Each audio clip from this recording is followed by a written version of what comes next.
નમસ્કાર, પ્રસ્તુત છે મિડ ડે ન્યૂઝ। શરૂઆત કરીએ હેડલાઇન્સથી।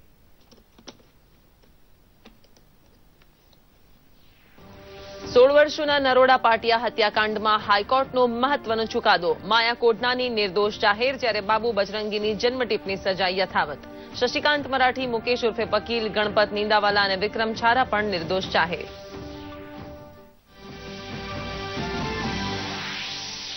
વિરમગામ ખાતે નગરપાલિકા સેવા સદન, ટાઉન હોલ અને બસ સ્ટેશનનું લોકાર્પણ કરતા મુખ્યમંત્રી રૂપાણી કહ્યું, રાજ્યને તમામ સુવિધાઓથી સજ્જ બનાવવા રાજ્ય સરકાર છે કૃતનિશ્ચયી। તો વિવિધ સુવિધાઓ થકી રાજ્ય સરકાર આપના દ્વારેનો મંત્ર ચરિતાર્થ કરાયાનો નાયબ મુખ્યમંત્રી નીતિન પટેલે દર્શાવ્યો વિશ્વાસ। આ તો ચૈતર વૈશાખના વાયરા, તુષાતુર અને તપતી ગરમીથી જનજીવન બેબાકળું, હજુ પણ ત્રાહિમામ પોકારાવતા તપશે આદિત્ય દેવ। પરસીવે રેબઝેબ નાગરિકો પ્રવાહીની ટેકણ લાકડીએ। ગાંધીનગર, કંડલા અને ઈડરમાં પારો 42 ડિગ્રીને પાર।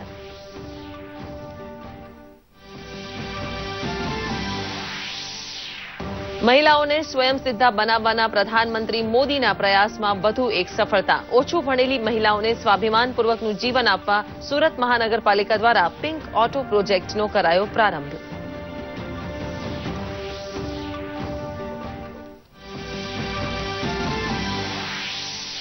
પાટણના ખેડૂતોએ બનાવેલી બનાસ ઉત્પાદક કંપની દ્વારા જીરુની નવી બ્રાન્ડ કરાઈ લોન્ચ। 2 વર્ષમાં જીરુનો ભાવ 2500 થી વધીને મળતા થયા 3200। આગામી સમયમાં ભાવ બમણા થવાની અપેક્ષા।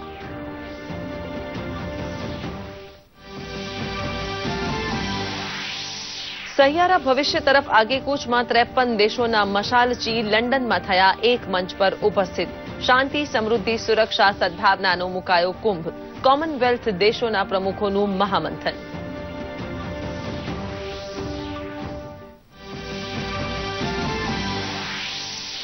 રાષ્ટ્રમંડળ સંમેલનમાં ઉપસ્થિત વિવિધ રાષ્ટ્ર પ્રમુખો સાથે દ્વિપક્ષીય મંત્રણા કરતા પ્રધાનમંત્રી મોદી આતંકવાદ, સુરક્ષા, વ્યાપાર, જળવાયુ પરિવર્તન સહિતના મુદ્દે સહકારનો દર્શાવ્યો વિશ્વાસ। વિદેશ યાત્રાના અંતિમ તબક્કામાં આજે પ્રધાનમંત્રી પહોંચશે જર્મની।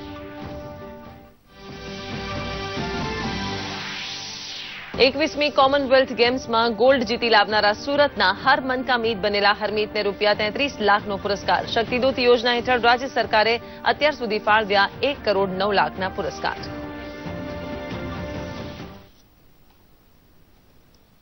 વર્ષ 2002માં 28મી ફેબ્રુઆરીએ ગુજરાતભરમાં ફાટી નીકળેલા કોમી રમખાણોમાં અત્યંત વિવાદિત બનેલા નરોડા પાટિયા હત્યાકાંડમાં સ્પેશિયલ ઇન્વેસ્ટિગેશન કોર્ટે 32 આરોપીઓને આપેલી આજીવન કેદની સજાને પડકારતી અપીલનો ચુકાદો આજે હાઈકોર્ટ દ્વારા આપવામાં આવ્યો હતો, જે અંતર્ગત અદાલત દ્વારા પૂર્વ ધારાસભ્ય માયા કોડનાનીને નિર્દોષ જાહેર કરવામાં આવ્યા હતા।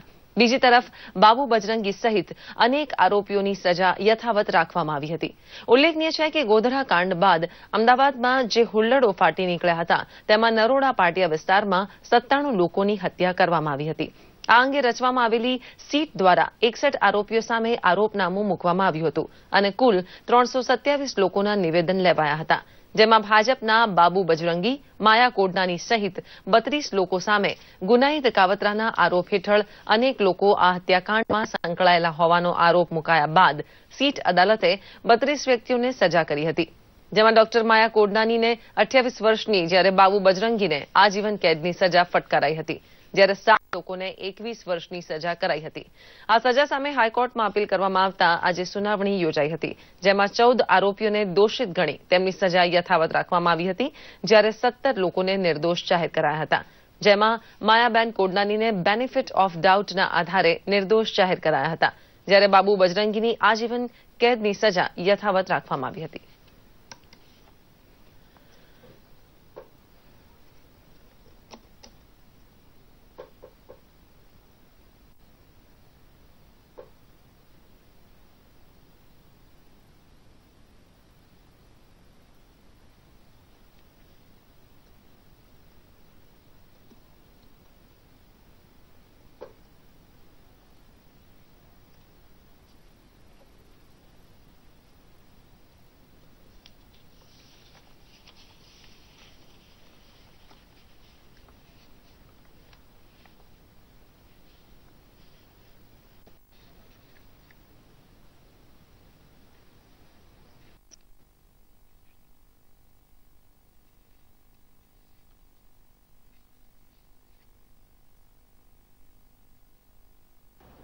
इस केस में, इस जजमेंट में दो चीज है विच इज वेरी इंपॉर्टेंट।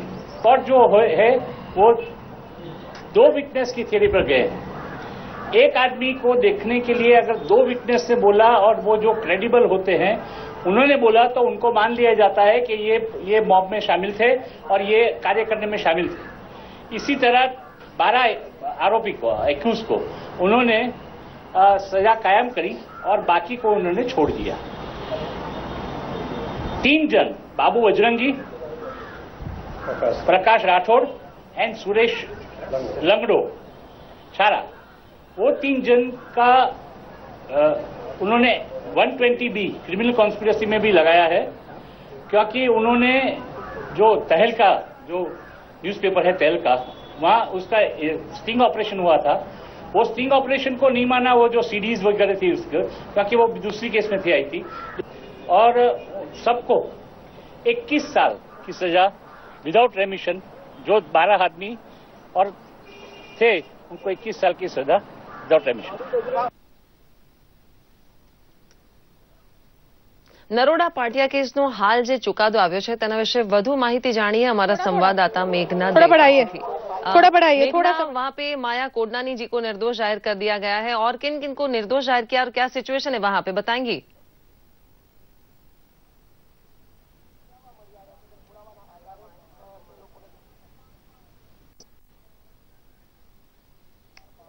जी दिव्या, मैं आपको बता दूं कि एक बहुत ही अहम फैसले में हाईकोर्ट ने माया कोडनानी को दोषी, पहले उनको दोषी करार किया गया था लेकिन अब उनको बरी कर दिया गया है। और एक उससे भी बहुत ही अहम बात है, इससे भी एक बहुत अहम बात है कि बाबू बजरंगी को दोषी करार दिया गया है। और ये इस पूरे मामले में आज 29 लोगों पे फैसला सुनाया गया है, जिसमें 15 लोगों को दोषी करार दिया गया और 12 लोगों को एक्विट किया गया है, कन्विक्ट किया गया है। एक बहुत ही और एक अहम बात बता दूं, जब जस्टिस हर्षा देवानी जब आई कोर्ट के अंदर तो उन्होंने ये बताया कि दो विटनेसेस के टेस्टिमनी के बाद ही किसी भी व्यक्ति को कन्विक्ट या एक्विट किया जाएगा। तो इस मामले में कई जगहों पर माया कोडनानी के जो विटनेसेस थे, जिन्होंने कहा था कि उन्होंने उनको देखा है, उनके स्टेटमेंट्स जो थे वो कॉन्ट्राडिक्टरी थे। कोई बोल रहा था कि वो लेफ्ट से आई हैं, कोई राइट से आई हैं, किसी ने बोला कि वो चल कर आई हैं, किसी ने बोला वो कार से आई हैं। तो इसको बहुत ही खतरनाक माना गया कि इन विटनेसेस पर भरोसा नहीं किया जा सकता है। और पुलिस के जो विटनेस थे उन्होंने ऐसा कहा कि माया कोडनानी वहां मौजूद नहीं थी, तो उन पर उनकी बात पर भरोसा किया गया। और साथ ही यह भी देखा गया कि जो विटनेसेस हैं उनकी क्रेडिबिलिटी नहीं है और इसी के आधार पे माया कोडनानी को बेनिफिट ऑफ डाउट के तहत एक्विट किया गया है, उनको निर्दोष करार दिया गया है। बाबू बजरंगी के केस में कई सारे लोगों ने, विटनेसेस ने कहा कि वो वहां पे मौजूद थे। हालांकि बाबू बजरंगी को जब पिछले साल सजा सुनाई गई थी तो यह कहा गया था कि आखिरी सांस तक की सजा है, लेकिन उसको अब केवल 21 साल का कर दिया गया है, क्योंकि ऐसी दलील दी गई, ऐसा कहा गया वर्डिक्ट में, फैसले में ऐसा कहा गया कि जो दोष बाबू बजरंगी का है उसके बराबर का ही दोष बाकी सभी लोगों का है। तो बाबू बजरंगी को अधिक सजा नहीं दी जा सकती है, उन्हें भी बराबर की सजा मिलनी चाहिए। इसीलिए बाबू बजरंगी, प्रकाश और सुरेश लंगड़ा तीनों को 21 साल की ही सजा सुनाई गई है, जो कि बाकी लोगों की भी जो सजा है वही बराबर की सजा सुनाई गई है। और उनके आखिरी सांस तक की सजा को 21 साल तक के लिए किया गया है। हालांकि उन्हें निर्दोष नहीं करार किया गया, उन्हें दोषी करार किया गया है। दिव्या, धन्यवाद मेघना इस जानकारी के लिए। મુખ્યમંત્રી વિજય રૂપાણીએ અમદાવાદ જિલ્લાના વિરમગામ ખાતે નવનિર્મિત નગર સેવા સદનનું લોકાર્પણ તથા આધુનિક ટાઉન હોલ અને વિરમગામના નવા બસ સ્ટેશનનું લોકાર્પણ ઈ તકતી દ્વારા કર્યું હતું। રૂપિયા 2 કરોડના ખર્ચે બનેલા આ નગરપાલિકા ભવનને અટલ બિહારી વાજપેયી ભવન એવું નામાભિધાન કરાયું છે, જ્યારે 3.5 કરોડના ખર્ચે નવું બસ સ્ટેશન આકાર પામશે। આ તકે સીએમ રૂપાણીએ જણાવ્યું હતું કે વિરમગામ રાજ્યનું મહત્વનું નગર છે અને તે તમામ સુવિધાઓથી સજ્જ બને તે માટે રાજ્ય સરકાર કૃતનિશ્ચય હોવાનો વિશ્વાસ તેમણે વ્યક્ત કર્યો હતો। આ તકે ઉપસ્થિત નાયબ મુખ્યમંત્રી નીતિનભાઈ પટેલે જણાવ્યું કે ઔદ્યોગિકરણ અને શહેરીકરણને કારણે શહેરોમાં માનવ વસ્તીનો વધારો થઈ રહ્યો છે, ત્યારે નાગરિકોને જરૂરી પાણી, રસ્તા, વીજળી, બાગ બગીચા, આંગણવાડી તથા નગરપાલિકા અને તાલુકા પંચાયતોની સગવડો ઊભી કરી રાજ્ય સરકાર આપના દ્વારેનો મંત્ર ચરિતાર્થ કર્યો છે। આ કાર્યક્રમમાં શિક્ષણ મંત્રી ભૂપેન્દ્રસિંહ ચુડાસમા, સાંસદ દેવજીભાઈ ફતેપરા, ધારાસભ્ય બાબુભાઈ પટેલ, એસટી નિગમના ઉપાધ્યક્ષ શ્રીમતી સોનલ મિશ્રા, કલેક્ટર વિક્રાંત પાંડે, જિલ્લા વિકાસ અધિકારી અરુણ મહેશ, બાબુ સહિતના લોકો ઉપસ્થિત રહ્યા હતા।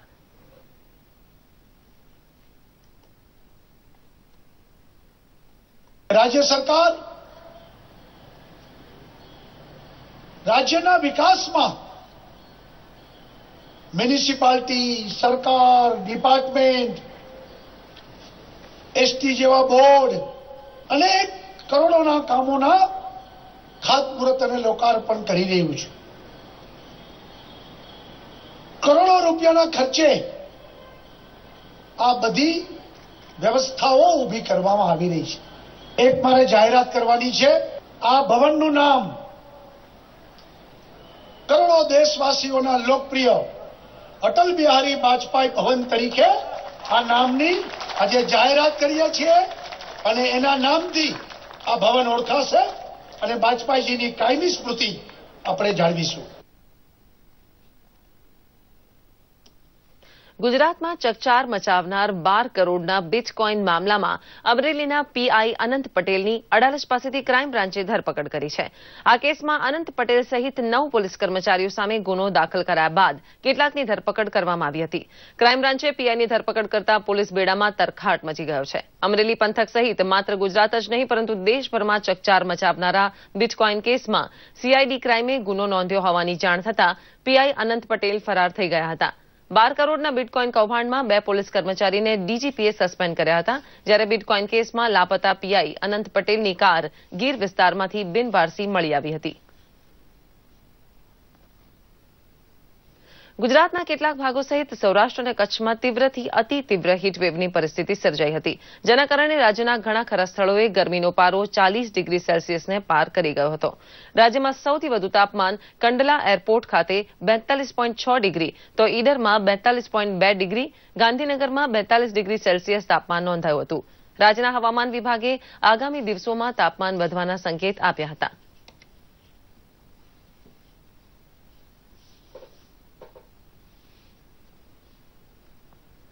कल एंड परसों थोड़ा टेम्परेचर ऑलमोस्ट स्टेबल रहेगा, इतना ऊपर नहीं जाएगा, लेकिन again from day 3 that is from 22 तारीख से फिर से टेम्परेचर में इंक्रीज होगा पूरा गुजरात स्टेट के अंदर and mainly the interior parts of Gujarat like Ahmedabad, Gandhinagar, Deesa, इधर then your Rajkot, Surendranagar, Veraval, all this area, Jamnagar, Kandla airport, Kandla port, Bhuj, ये सब एरिया में टेम्परेचर में ज्यादा इंक्रीज होने का संभावना है फ्रॉम 22 ऑनवर्ड्स।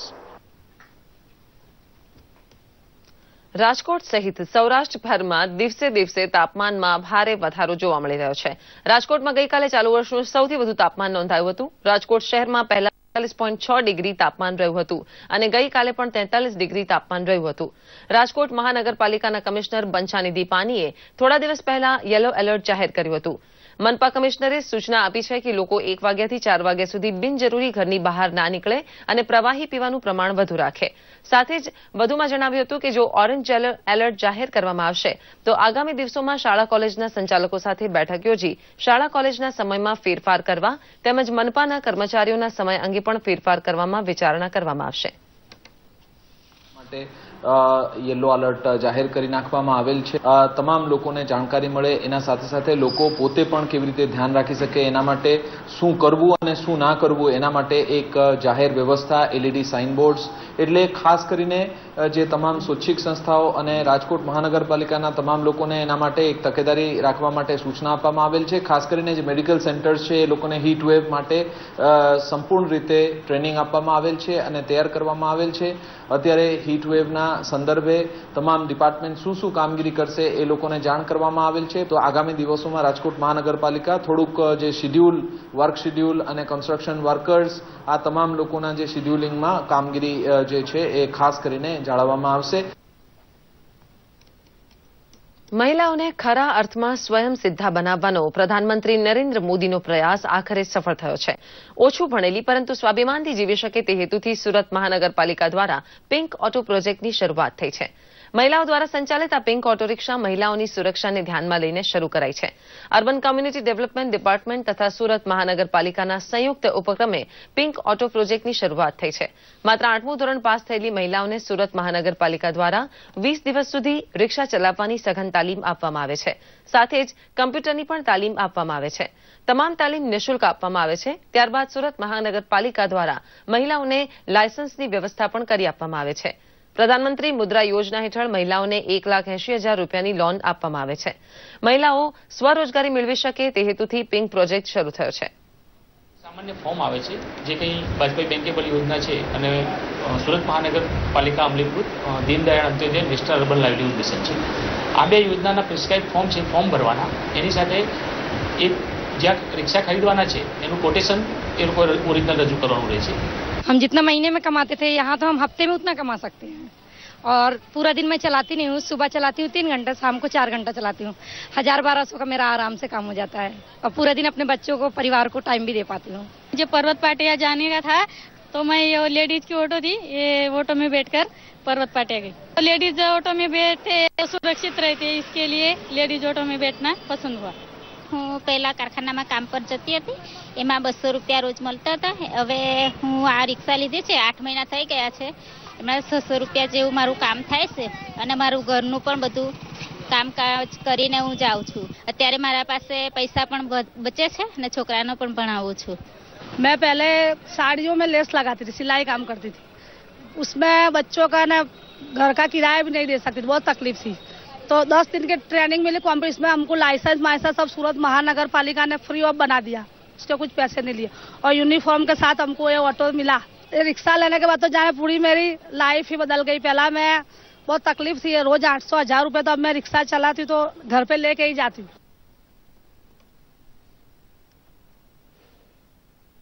પાટણ જિલ્લાના રાધનપુર અને સાંતલપુર તાલુકાના ખેડૂતો દ્વારા બનાવવામાં આવેલી બનાસ ખેડૂત ઉત્પાદક કંપની દ્વારા ચોરાડ નામથી જીરુની નવી બ્રાન્ડ લોન્ચ કરી હતી, જેના લીધે ખેડૂતોને આગામી સમયમાં જીરુના બમણા ભાવ મળતા થશે.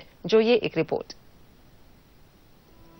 પાટણના પાકિસ્તાન અને કચ્છની સીમાઓને જોડતા સાંતલપુર તાલુકામાં વિષમ પરિસ્થિતિ વચ્ચે પણ ખેડૂતો ખુમારીપૂર્વક ખેતી કરી રહ્યા છે. ચોરાડ પંથક તરીકે ઓળખાતો આ વિસ્તાર વર્ષો પહેલા પાણી વગર મુશ્કેલ પરિસ્થિતિ વચ્ચે માત્ર એક ચોમાસુ પાક પર આધાર રાખતો, પરંતુ છેલ્લા એક દાયકામાં તત્કાલીન મુખ્યમંત્રી નરેન્દ્રભાઈ મોદીના પ્રયાસોથી અહીં નર્મદાના નીર પહોંચતા આ વિસ્તાર જાણે નવપલ્લવિત બન્યો. એટલું જ નહીં, ખેત તલાવડીઓ ઊભી કરી તેમાં વરસાદી પાણીની સાથે નર્મદાના નીર સંગ્રહ કરીને જિલ્લાના 65,000 હેક્ટર જીરુનો પાક લીધો. એટલું જ નહીં, પરંતુ આ જીરુમાં વેલ્યુ એડ કરી ચોરાડ નામથી નવી બ્રાન્ડ લોન્ચ કરવામાં આવી છે. આ વિસ્તાર જીરા માટે ફેમસ છે અને એનું જે જીરું છે ઓર્ગેનિક ટાઈપનું જીરું હોય છે. એટલે આ એફપીઓ દ્વારા 800 ખેડૂતોની એક મંડળી બનાવી એમને વેલ્યુ એડિશન દ્વારા એક ચોરાડ કરીને બ્રાન્ડ આજે લોન્ચ કરવામાં આવેલી છે, જેના થકી ખેડૂતોને સીધું માર્કેટમાં એમના જીરાનો એપ્રોચ મળશે અને વેલ્યુ એડિશન થકી જે આપનું લક્ષ્ય છે 2022 સુધીમાં ખેડૂતોનો ઇન્કમ ડબલ કરવી, એમાં કોરડા ગામ અગ્રેસર રહેશે. બનાસ ખેડૂત ઉત્પાદક કંપનીએ રાધનપુર અને સાંતલપુર તાલુકાના 21 ગામના કુલ 990 શેર હોલ્ડર દ્વારા રચવામાં આવેલી છે. 2016માં ગામના ખેડૂતો દ્વારા બનાવેલી કંપનીને એનસીડીએક્સ જેવા રાષ્ટ્રીય પ્લેટફોર્મના માધ્યમથી ગુવાર અને જીરાના સોદા કરી ખેડૂતોને પોષણક્ષમ ભાવ મળે એવા પ્રયાસ કરવામાં આવી રહ્યા છે. હવે કંપની વેલ્યુ એડિશનની દિશામાં એક કદમ આગળ વધી જીરુની નવી બ્રાન્ડ લોન્ચ કરતા ખેડૂતોની આવકમાં નોંધપાત્ર વધારો થવાની આશા છે. આ કંપનીના ડાયરેક્ટર કરસનજી જાડેજાએ કંપનીની વિગતે માહિતી આપી હતી. જે બજાર ભાવમાં નુકસાન થાય છે એમાં કઈ રીતે ખેડૂતને ફાયદો કરાવો, એના માટે અમે ખેડૂતોની 1,000 ખેડૂતોની ફાર્મર પ્રોડ્યુસર કંપની બનાવી અને એ કંપની મારફતે આજે અમે જે બ્રાન્ડ નક્કી કરી એમાં જે બજાર ભાવ અત્યારે 2500 રૂપિયા ચાલી રહ્યા છે, તો આ બ્રાન્ડમાં ક્લિનિંગ અને સારું એનો ક્વોન્ટિટીમાં વધારે ક્વોન્ટિટીમાં માલ હોય અને સારું ક્લિનિંગ કરેલો ચોખ્ખો ગ્રેડિંગ કરેલો માલ હોય તો આજે 5,000ના ભાવે એ 2500ના ભાવવાળું જીરું 5,000ના ભાવે વેચી શકાય છે. કલેક્ટરે નાબાર્ડ અને રિલાયન્સ ફાઉન્ડેશનના કદમને બિરદાવ્યું હતું. સરદાર સરોવરના એક્ઝિક્યુટિવ ડાયરેક્ટર મારવિયાએ જીરાની ગુણવત્તા માટે બ્રાન્ડના વ્યાપક પ્રચાર પર ભાર મૂક્યો હતો. આ વિસ્તારના પદ્મશ્રી ખેડૂત ગેનાભાઈ પટેલ દ્વારા માર્કેટિંગ ઉપર ભાર મૂકી ચોરાડ બ્રાન્ડને વૈશ્વિક સ્તરે ખ્યાતિ અપાવવા પર ભાર મૂક્યો હતો. દરેક ગામ અને દરેક જિલ્લાઓમાં જો આવી સરસ કંપનીઓ બનાવવા આવશે તો જેના કારણે કરીને પ્રધાનમંત્રી શ્રીનો જે ખેડૂતોને ડબલ આવક કરવાની જે એમની મનસૂબો છે તે ચોક્કસ સંપૂર્ણપણે ડબલ આવક થશે એવી મારી માન્યતા છે. પહેલા મણ દીઠ 2500 થી 28 રૂપિયે વેચાતા જીરાના આજે 3200 થી વધારે ભાવ ઘર આંગણે જ મળતા ખેડૂતોએ ખુશી વ્યક્ત કરી હતી. લગભગ 30 થી 35 ખેડૂતોનું જીરું અમારી પાસે 70 બોરી જીરું અત્યારે હાલ આવેલું પડ્યું છે. એનું અમે ગ્રેડિંગ કરાવી અને આજે પેકિંગ કરી અને લોન્ચિંગ કર્યું છે. આ તકે પશુ આહાર કેન્દ્રનું પણ ઉદ્ઘાટન કરવામાં આવ્યું હતું. સાંતલપુરના સૂકા ગણાતા ચોરાડ પંથકમાં ખેડૂત કંપનીના આ પગલાને પ્રધાનમંત્રીના 2022 સુધીમાં ખેડૂતોની આવક બમણી કરવાના સ્વપ્નને સાકાર કરતા આશાના કિરણ તરીકે જોવાઈ રહ્યું છે. દૂરદર્શન માટે પાટણથી ભરત ચૌધરીનો રિપોર્ટ. પ્રધાનમંત્રી નરેન્દ્ર મોદીએ બ્રિટનમાં ચોગમ સંમેલનમાં ભાગ લીધો હતો. આ સંમેલનમાં ભારતનું પ્રતિનિધિત્વ કરી રહેલા પ્રધાનમંત્રીએ પોતાના વિચારો વ્યક્ત કરીને રાષ્ટ્રમંડળમાં ભાગ લઈ રહેલા તમામ સભ્યોને અચંબામાં મૂકી દીધા હતા. જોઈએ એક રિપોર્ટ. ચોગમ એટલે કે રાષ્ટ્રમંડળની બેઠકની ગઈકાલથી લંડનમાં શરૂઆત થઈ છે. વિશ્વભરના 53 દેશોના પ્રતિનિધિઓએ આ સંમેલનમાં ભાગ લીધો હતો. બ્રિટન તથા ભારત બ્રેક્ઝિટ પછી દ્વિપક્ષીય મુક્ત વેપાર સમજૂતી પર કરારો કર્યા હતા. બંને દેશો વચ્ચે આશરે 1 અબજ પાઉન્ડની રકમના વિવિધ કરારો થયા હતા. 20 વર્ષ બાદ બ્રિટનમાં ચોગમ સંમેલનનું આયોજન થયું છે. બ્રિટનના મહારાણી એલિઝાબેથની હાજરીમાં બર્કિંગહામ પેલેસમાં સંમેલનની શરૂઆત કરવામાં આવી હતી. It gives me great pleasure to declare this meeting of the Commonwealth Heads of Government open. બેઠકમાં શાંતિ, સમૃદ્ધિ, સુરક્ષા, વેપાર તથા રોકાણ વિશે વિવિધ સમજૂતી કરારો થયા હતા. સાથે જ આતંકવાદ વિરોધી લડાઈમાં તમામ દેશોએ સંગઠિત થઈને સામનો કરવા માટે સમજૂતી સધાઈ હતી. સાયબર અપરાધ તથા જળવાયુ પરિવર્તન વિશે ખાસ ચર્ચાઓ થઈ રહી છે. Over many decades, this organisation has brought together nations young and old, large and small, to celebrate our common bonds and to work to our mutual benefit. There have been difficulties, successes, controversies, but I believe wholeheartedly in the good that the Commonwealth can do. And this week, as young people from our many nations gather and contribute their views, our responsibility as leaders is to ensure their voices are heard and to build a Commonwealth that we can be proud to hand on to the next generation. પ્રધાનમંત્રી નરેન્દ્ર મોદીનું બ્રિટનના પ્રધાનમંત્રી તથા ચોગમના મહાસચિવ Theresa મેએ ઉષ્માભર્યું સ્વાગત કર્યું હતું. રાષ્ટ્રમંડળના અનેક મહાનુભાવો આ સંમેલનમાં હાજર રહ્યા હતા. થેરેસા મેએ તમામ સદસ્ય દેશોને વૈશ્વિક આતંકવાદ વિરુદ્ધ એકજૂથ થઈને સામનો કરવા માટે આહવાન આપ્યું હતું. ચોગમની બેઠક શરૂ થયા અગાઉ પ્રધાનમંત્રી નરેન્દ્ર મોદી તથા બ્રિટનના પ્રધાનમંત્રી થેરેસા મે વચ્ચે દ્વિપક્ષીય મંત્રણા યોજાઈ હતી. રાષ્ટ્રમંડળ સમૂહના દેશોને પુનર્જીવિત કરવા માટે બંને નેતાઓ વચ્ચે વાતચીત થઈ હતી. બંને નેતાઓ વચ્ચે યુવા પેઢી માટે ઉજ્જવળ ભવિષ્ય બનાવવા માટેના પગલાં લેવા માટે વિચારણાઓ થઈ હતી. વર્ષ 2009 બાદ ભારતીય પ્રધાનમંત્રીની ચોગમની બેઠકમાં ભાગ લીધો હતો. પ્રધાનમંત્રી નરેન્દ્ર મોદીની ચોગમની મુલાકાતનો પ્રસંગ ભારત માટે નવી આશાઓ લઈને આવશે તેવી સંભાવનાઓ છે. દૂરદર્શન સમાચાર. પ્રધાનમંત્રી નરેન્દ્ર મોદી પોતાની વાકછટા તથા નિખાલસ સ્વભાવથી સમગ્ર વિશ્વમાં લોકપ્રિય થયા છે. ચોગમ સંમેલનમાં એક પણ તકને ચૂકી જવાને બદલે પ્રધાનમંત્રી નરેન્દ્ર મોદી વિકાસશીલ દેશોના નેતાઓને મળ્યા હતા. વેપાર, રોકાણ, સમુદ્રી સુરક્ષા જેવા અનેક વિષયો પર તેમણે રાષ્ટ્રપ્રમુખો સાથે વાતચીત કરી હતી. જોઈએ એક અહેવાલ. પ્રધાનમંત્રી નરેન્દ્ર મોદીએ કોમનવેલ્થ સમિટમાં ભાગ લીધો હતો, જ્યાં તેઓ વિશ્વના વિવિધ દેશોના પ્રધાનમંત્રીઓને મળ્યા હતા. બાંગ્લાદેશના પ્રધાનમંત્રી શેખ હસીના તથા ઓસ્ટ્રેલિયાના પ્રધાનમંત્રીને પણ મળ્યા હતા. તમામ નેતાઓ સાથે તેમણે વિકાસશીલ દેશોને પ્રગતિ માટે શું પગલાં લઈ શકાય તે અંગે ચર્ચાઓ કરી હતી. યુગાન્ડાના પ્રધાનમંત્રી, ઓસ્ટ્રેલિયા તથા ઝામ્બિયા જેવા દેશોના પ્રધાનમંત્રીઓ સાથે દ્વિપક્ષીય વાતચીત કરી હતી. રાષ્ટ્રમંડળોના સભ્ય દેશો સાથે મજબૂત સંબંધો સાધવા માટે આ મુલાકાત અત્યંત મહત્વની ગણાય છે. ગ્લોબલ વોર્મિંગ, આતંકવાદ તથા યુવા વર્ગ માટે નવું શું કરી શકાય તે અંગે તેમણે પોતાના વિચારો વ્યક્ત કર્યા હતા. The issues, they fall under 4 categories. These would be the strengthening of democracy and the rule of law, the state of the international trading system, and what Commonwealth members should be doing together to cope with the crisis in the international trading system. The third broad theme was centered around achievement and climate action that must be undertaken, and fourthly, security issues of particular concern to the Commonwealth countries. ઓસ્ટ્રેલિયાના પ્રધાનમંત્રી Malcolm ટર્નબુલ સાથે તેમણે દ્વિપક્ષીય મંત્રણા કરી હતી. બંને દેશો વચ્ચે કારોબારનો વ્યાપ વધારવા સંરક્ષણ મુદ્દાઓ અંગે ચર્ચાઓ થઈ હતી. બાંગ્લાદેશના પ્રધાનમંત્રી શેખ હસીના સાથે તેમણે વાતચીત કરી હતી. બંને દેશો વચ્ચે સહકાર તથા સુરક્ષા વચ્ચે કરારો કરવા મુદ્દે ચર્ચાઓ કરી હતી. મોરિશિયસના પ્રધાનમંત્રી પ્રવીણ કુમાર સાથે તેમણે રોકાણ, વેપાર તથા સમુદ્રી સરહદો જેવા વિશેષ મુદ્દાઓ પર વાતચીત કરી હતી. We are focusing on capacity building in an area of great interest to Commonwealth states. As you would realize, the broad membership, large membership of the Commonwealth consists of small island developing states.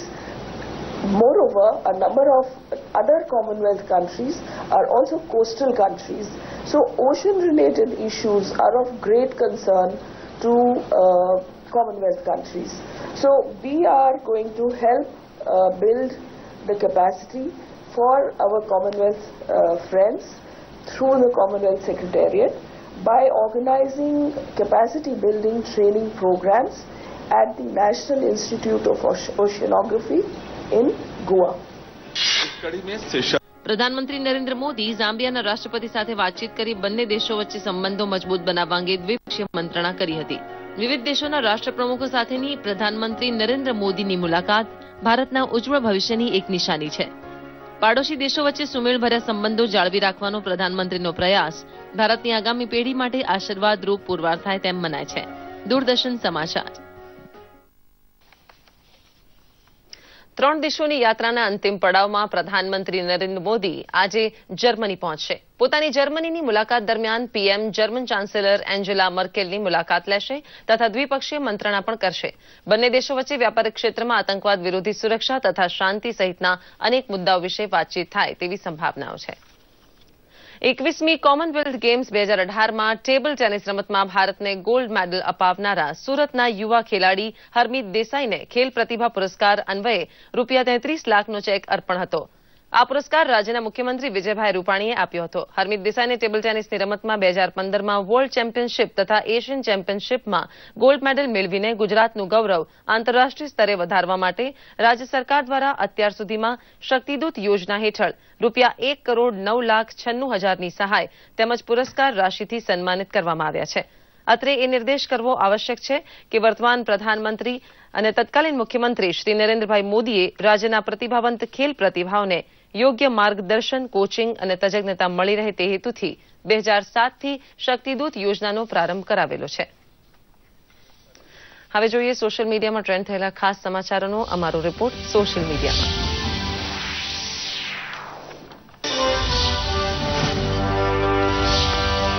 વર્ષ 2002 નરોડા પાટિયા હત્યાકાંડ કેસનો આજે ચુકાદો આવ્યો છે. તેમાં 97 લોકોના મોત થયા હતા. આ કેસમાં માયા કોડનાનીને હાઈકોર્ટે નિર્દોષ જાહેર કર્યા. બાબુ બજરંગી સહિત 3 આરોપીને ષડયંત્રકારી ગણાવ્યા.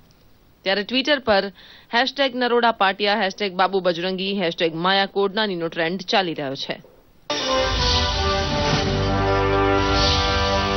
ઇન્ડોનેશિયાના રાષ્ટ્રપતિ જોકો વિડોડોએ ગુરુવારે જાકાર્તા કન્વેન્શન સેન્ટરમાં મુસ્લિમ ફેશન ફેસ્ટિવલનું ઉદઘાટન કર્યા બાદ મોડલ્સ ઇસ્લામિક કલ્ચરને અનુરૂપ અવનવી ડિઝાઇનના વસ્ત્રો પરિધાનો સાથે રેમ્પ પર ઉતરી હતી.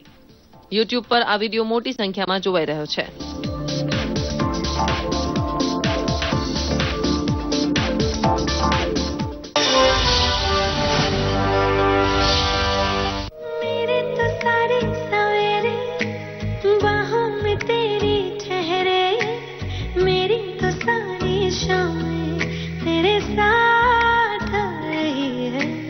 યુટ્યુબ પર ઓ હમસફર વિડીયો સોંગ અપલોડ કરવામાં આવ્યું છે. આ સોંગ નેહા કક્કર અને ટોની કક્કર દ્વારા ગાવામાં આવ્યું છે. સોંગના લિરિક્સ મનોજ મુંતાશીરે લખ્યા છે. વિડીયોને ડિરેક્ટ ચરિત દેસાઈએ કર્યું. યુટ્યુબ પર આ વિડીયો સોંગ 16 એપ્રિલના રોજ અપલોડ કરવામાં આવ્યું છે. 4 દિવસમાં આ સોંગ 1 કરોડથી પણ વધુ વખત જોવાયું છે. દર્શક મિત્રો, આપ અમારા તમામ સમાચાર ફેસબુક પર લાઈવ નિહાળી શકો છો અને યુટ્યુબ પર પણ અમને ફોલો કરી શકો છો. આ સાથે જ મિડ ડે ન્યૂઝ અહીં સમાપ્ત કરી છે.